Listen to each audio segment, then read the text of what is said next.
Hey, hey! Today we're going to be delving into the world of the tarot. And that's because I've been reading tarot cards since I was 12 years old, when I was very bored one summer as an only child, and we lived in the middle of the woods on Whidbey Island. So my dad sent away for a deck of tarot cards, and I taught myself to read them, and I've been reading them ever since. And I recently went back to St. Petersburg, Florida, where my parents live, and went to the Dali Museum, where I purchased this incredible tarot set that was designed by Salvador Dali. So I thought today I would teach you the 22 major arcana cards, not the whole deck because that would take too long. And if you stay tuned until the end, I have a special gift, little offer for you if you choose to accept it.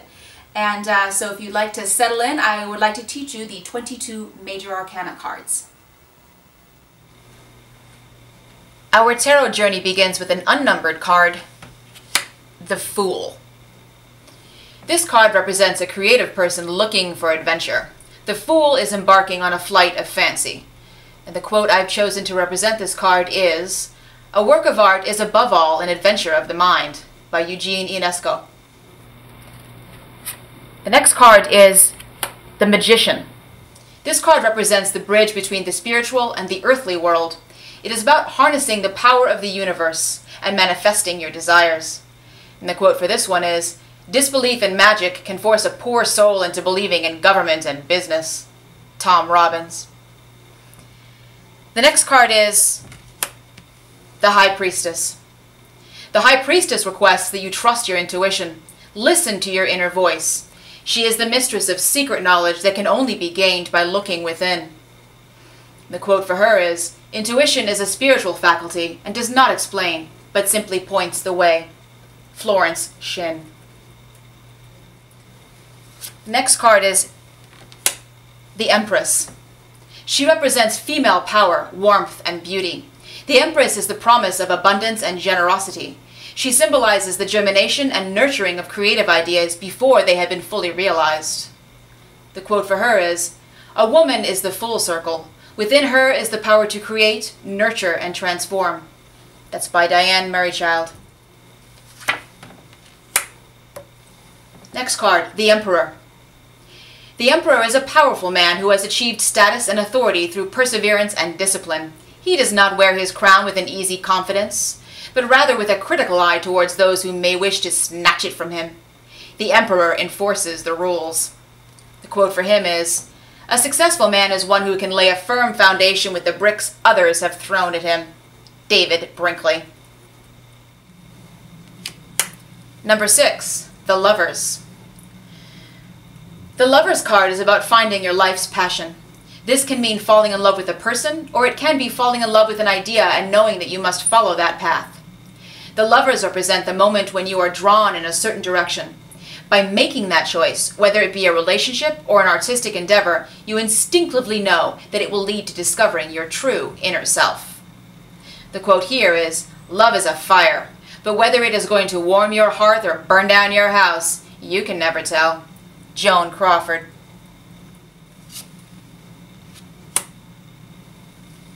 The Chariot. The Chariot tells us that we must focus on goals and the tasks at hand to achieve victory. The Chariot drives us through difficulties and weathers the storm.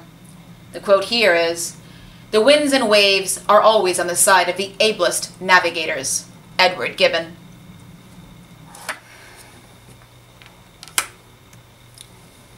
Justice. The Justice card demands that we use intellect and reason to determine the truth.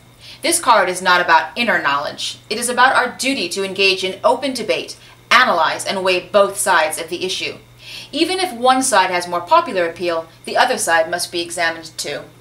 The quote for this is, "Whenever you find yourself on the side of the majority, it is time to pause and reflect." Mark Twain.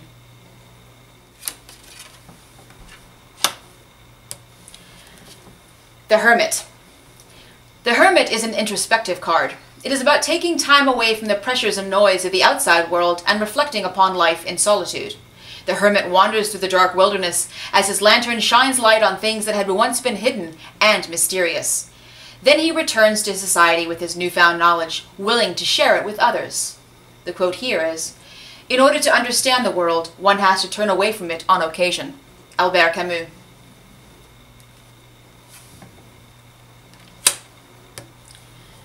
The Wheel of Fortune. Fasten your seatbelts. The Wheel of Fortune is a wild ride. There are changes, unexpected events, and opportunities on the horizon, and you need to know how to play your cards right to achieve success. You can't control the rotation of the wheel, but you can control your reaction to it. And the quote here is from Hunter S. Thompson, who says, "Remember this, folks, I am a hillbilly, and I don't always bet the way I talk. Good advice is one thing, but smart gambling is quite another." Strength. The Strength card signifies self-control and unshakable resolve, no matter what life throws at you. Strength means mental clarity and a calm outlook, even in the face of danger. A strong person can look into the mouth of an angry lion and smile, knowing he's got the situation under control and not run away in fear. The quote here is, "You have power over your mind, not outside events. Realize this and you will find strength." Marcus Aurelius. The Hanged Man. The Hanged Man teaches us about the value of surrendering. By hanging upside down, the Hanged Man is forced to examine life from a different perspective. While he dangles in midair, his worldview turned upside down, he surrenders to the moment and experiences a moment of real clarity. In turn, his surrender has led to a new insight and reversal of established routines. The quote here is, "If you want to make someone feel emotion, you have to make them let go. Listening to something is an act of surrender." Brian Eno. Next card, which people are always afraid of, but they shouldn't be. Death. Don't fear the Reaper. The Death card is about change and transformation. It can mean the death of bad habits, or a stifling job, or a tedious relationship, which then opens the door to new possibilities. Quote, "The phoenix must burn to emerge." Janet Fitch. Next card. Temperance. Everything in moderation. The Temperance card is about balance and harmony, reaching a reasonable conclusion through cooperation on both sides. Temperance implies avoiding extremes. Quote here is, "It was all about balance. That had been one of the first things that she had learned. The center of the seesaw has neither up nor down, but upness and downness flow through it while it remains unmoved. You had to be the center of the seesaw, so the pain flowed through you, not into you." Terry Pratchett. The Devil. Watch out! The Devil card is toxic. The Devil represents addiction, overemphasis on material goods, and shameless pleasure-seeking.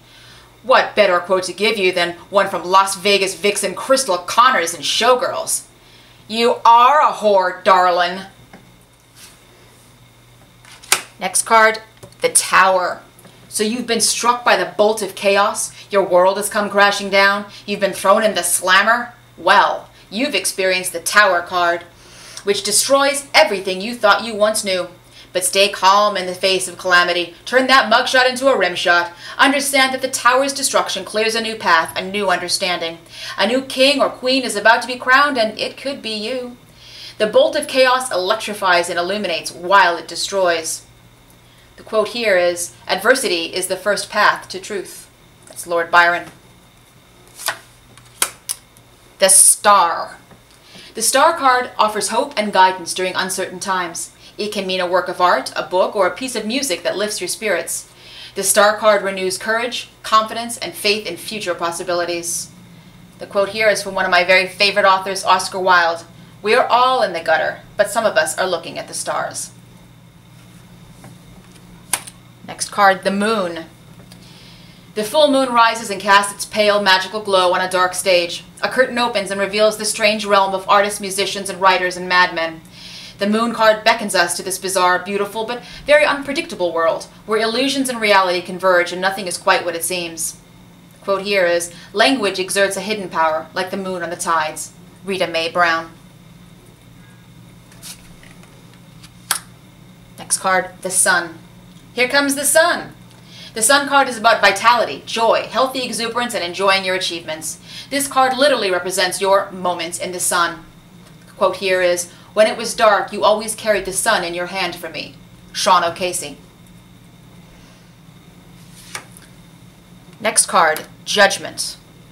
We are almost at the end of our tarot journey. The Judgment card asks us, have you learned all the lessons from the previous cards? Have you made peace with your past? Before you can move on, it's time to evaluate and judge your past actions. You're at a crossroads and you need to make the right choice. The quote for this one is, I think that somehow we learn who we really are and then live with that decision. Eleanor Roosevelt. And the final card, the World. You've made it! We've reached the end of our tarot journey and the cycle is completed. The world is yours. The World card represents the feeling of fulfillment and achievement that comes with reaching this point. But while this card shows the evolution of the Fool who began this journey, we still find ourselves back where we started and the cycle begins anew. And the final quote here for you is, each friend represents a world in us, a world not born until they arrive, and it's only by this meeting that a new world is born. Anais Nin. Okay, so now that you have a little taste of what the tarot is about, I'm going to offer you a gift, which is that I will give you a free tarot card reading, just a basic Celtic cross reading, if you will subscribe to the Finnish Guru channel. I don't need your birth date or anything like that. Simply subscribe to the channel, and please give me a question that you would like answered, because that is one of the cards that I will be revealing when I do the reading. And you don't have to give me any names or anything like that, anything very specific in your question, but something you would like answered. And I can either do the reading with these beautiful Salvador Dali cards, or if you really want to get Finnish on it, I've got these beautiful Kalevala inspired tarot cards. And the Kalevala is the great Finnish epic. It's like our Iliad or Odyssey. So that's your choice. And this has a very unique, distinct kind of flavor to it, the Kalevala tarot. So that would be your choice. Just subscribe and let me know what your question is. And I look forward to finding out what's in store in the cards for you.